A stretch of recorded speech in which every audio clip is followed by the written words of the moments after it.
Waalaikumsalam. Ya, selamat pagi Dr. Habibah. Selamat pagi. Okey, dan dalam mendepani wabak COVID-19 ni kan, mana Kementerian Pendidikan sendiri sebenarnya telah mengeluarkan kenyataan rasmi dan juga perancangan pengoperasian sekolah dengan merujuk kepada Perintah Kawalan Pergerakan ataupun PKP ni. Jadi apa sebenarnya perkara yang dibincangkan dalam sesi perbincangan yang telah dilaksanakan oleh KPM sebelum ini? Dan mungkin boleh jelaskan jugalah asas pertimbangan keputusan KPM untuk membuka sesi persekolahan seperti yang diumum oleh Yang Berbahagia Menteri Kanan Pendidikan pada 15 April 2020 yang lalu. Kerana Yang Berhormat ada menyebut juga kalau ada nak pembukaan sekolah, maknanya 2 minggu lebih awal akan diumumkan. Itu antaranya lah. Baik. Sebelum Kementerian membuat sebarang cadangan dari segi pembukaan sekolah ini, Kementerian telah pun mengadakan sesi libat urus dengan pelbagai pihak untuk mendapatkan pandangan. Jadi sesi libat urus ini melibatkan Exco Pendidikan Negeri, Wakil Majlis Agama Negeri, Pengarah Pendidikan Negeri, Pegawai Pendidikan Daerah, Gabungan Majlis Pengetua dan Guru Besar, Persatuan Ibu Bapa dan Komuniti, pengusaha sekolah swasta, antarabangsa dan pusat bahasa, guru-guru, pertubuhan bukan kerajaan, persatuan yang berkaitan dengan pendidikan. Dan Kementerian juga telah adakan perbincangan dengan Kementerian Pengajian Tinggi, Kementerian Kesihatan Malaysia dan Majlis Keselamatan Negara bagi memastikan keselarasan dengan tindakan yang akan diambil oleh Kementerian Pendidikan Malaysia. Jadi daripada sesi libat urus, kita telah pun mendapat beberapa perkara utama, iaitu pertamanya semuanya menyatakan bahawa keutamaan mesti diberikan kepada keselamatan dan kesihatan murid, dan pembukaan semula sesi persekolahan ini dilewatkan. Takwim penggal persekolahan ditunda, peperiksaan awam pula dijadualkan semula dengan tumpuan kepada peperiksaan utama. Mereka juga meminta supaya diambil kira kesan ekonomi kepada pengoperasian sekolah swasta dan antarabangsa, tadika swasta, pusat bahasa, kantin, perkhidmatan bas sekolah, industri buku serta pusat tuition. Juga jika sekolah masih belum dibuka tetapi kedua-dua ibu bapa telah mula bekerja selepas tamat PKP, rata-rata sesi libat urus itu juga meminta supaya kesan ke atas penjagaan anak-anak diambil kira.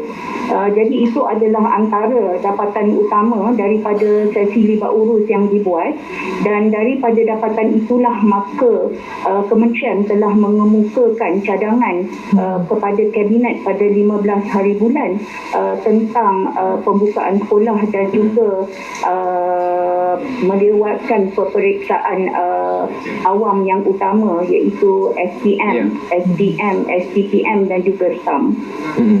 Baik, Doktor, maka tidak hairanlah kita semalam menyaksikan banyak juga persatuan pendidik yang memberikan respon positif terhadap keputusan yang dibuat oleh KPM mengenai penangguhan peperiksaan persekolahan dan juga pembatalan beberapa peperiksaan utama. Doktor, kami juga diberi maklum bahawa KPM akan membuat pengumuman 2 minggu lebih awal sebelum sekolah dibuka. Bagaimana persiapan yang akan dilakukan oleh pihak KPM sebelum sekolah dibuka, sebab kita risau juga tentang wujudnya kluster-kluster baharu sekiranya berada pelajar-pelajar ni di sekolah dalam jumlah yang ramai, Doktor. Betul.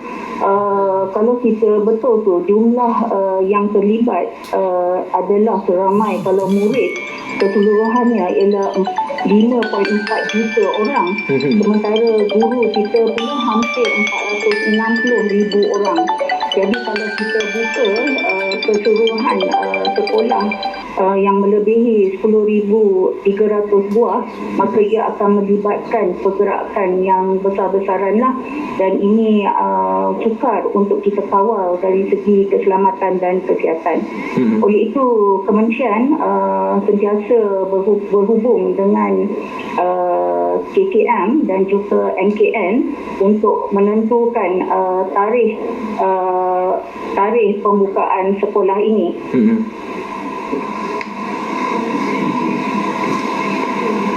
Hello?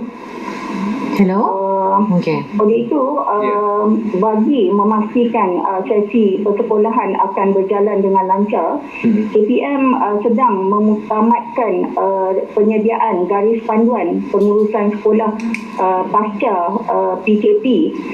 Ianya akan menjadi rujukan semua pihak di Kementerian, JPN, PPD dan juga pihak sekolah, dan juga kita masukkan juga peranan ibu bapa di dalamnya supaya KPM dapat memastikan sekolah benar-benar bersedia, sama ada dari segi infrastrukturnya, keselamatan murid, guru dan juga warga sekolah, bagaimana PDP-nya dapat dilaksanakan, juga pelibatan ibu bapa, dan bagi sekolah-sekolah yang mempunyai asrama, bagaimana asrama itu akan diuruskan. Tetapi seperti yang telah diumumkan, untuk mengawal 54 juta murid itu adalah amat sukar sebab melibatkan sejumlah murid yang besar.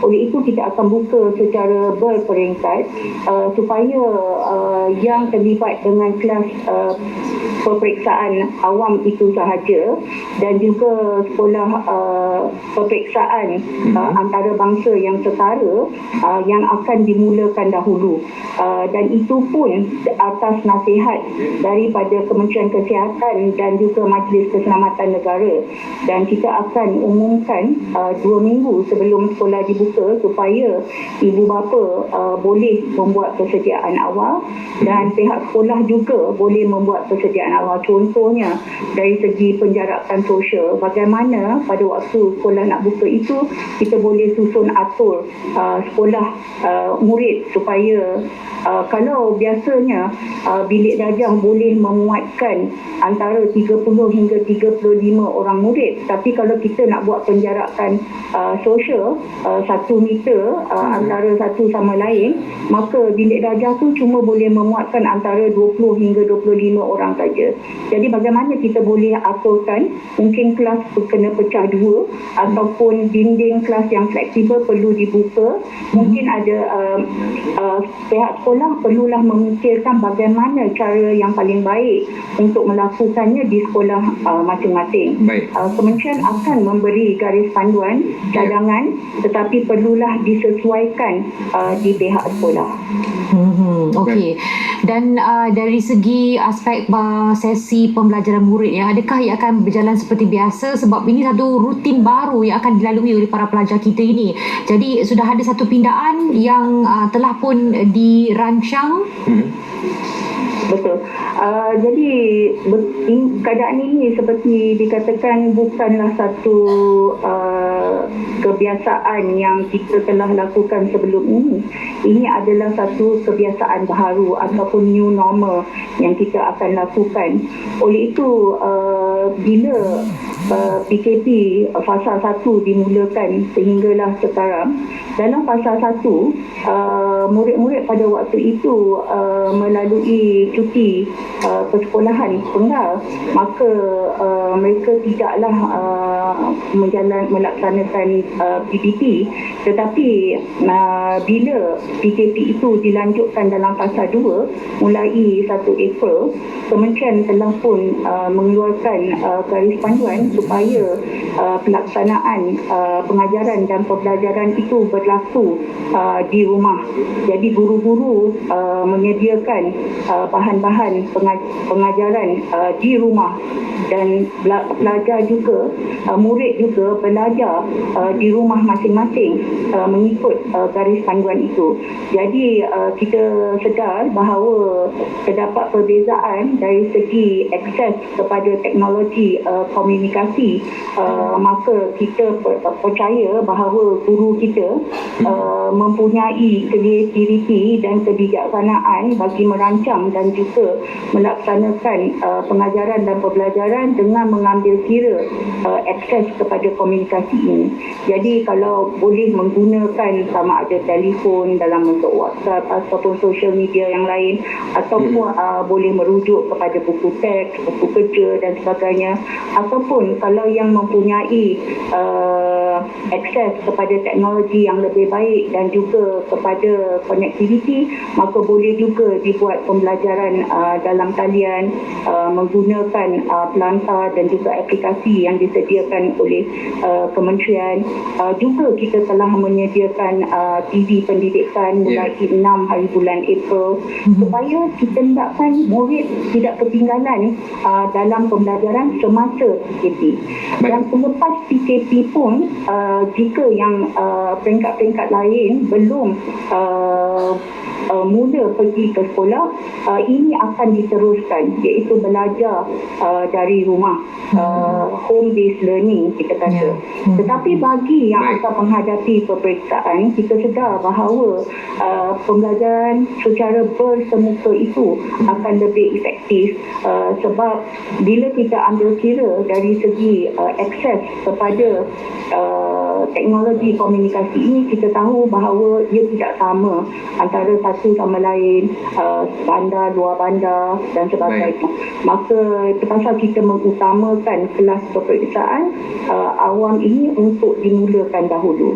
Dan mereka juga lebih bilangannya lebih rendah, iaitu sebanyak 500,444 orang yang kita jangkakan pada waktu ini, dan mereka juga pada peringkat umur yang lebih matang, jadi lebih mudah dikawal, bukan saja dari segi bilangan umur tetapi juga untuk kita mengaturkan penjarakan sosial dari segi kawalan keselamatan dan kesihatan bila berada di sekolah.